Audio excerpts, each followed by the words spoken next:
wonder, though you think it strange, to see me hold my lowering head so low, and that mine eyes take no delight to range about the gleams with which your face do glow.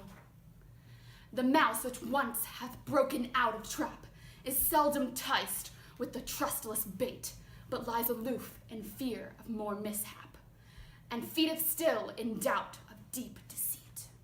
The scorched fly which once hath scaped the flame will hardly come into play again with fire, whereby I learn that grievous is the game which follows fancy dazzled by desire, so that I wink or hold down my head, because your blazing eyes my bale have bred. Okay, so the first thing that we should look at when analyzing the poem is the title, for that he looked not upon her. Right now that doesn't really tell us much because we haven't actually gone through it, only that there's a guy who's not looking at a girl. So I went ahead and broke it up into sections. The first 4 lines are the first section. So in this section, it answers the first 3 parts of soapstone, speaker, occasion, and audience. The speaker is the he in the title, which is shown in the 3rd line, and that mine eyes take no delight to range. So the guy is the one speaking in the poem. The occasion is that he is running into this beautiful woman, but he doesn't want to look at her. And the audience is the woman. And you can see that in the 1st line, you must not wonder though you think it strange. So he's speaking directly to her and this peculiar situation that they found themselves in. Moving on to the 2nd section, which has the first analogy of the poem, where the speaker represents himself as a mouse who has been hurt by a mousetrap that he went into to find food, and now refuses to ever go near food again in fear of getting hurt.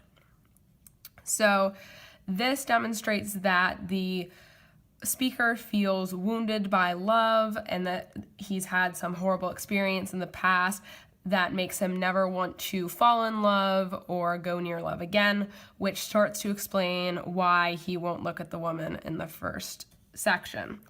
Then in the 2nd section, there's another analogy where the speaker represents himself as the scorched fly, who has flown into a flame, was burned, and refuses to go near fire again. And this echoes the sentiment in the 2nd section with the mouse, but also hints at a more physical damage that the speaker has received because of love. And both of these contain some alliteration, with the doubt of deep deceit being the big one in the 2nd section. So moving on to the 4th section, the speaker returns to talking about himself.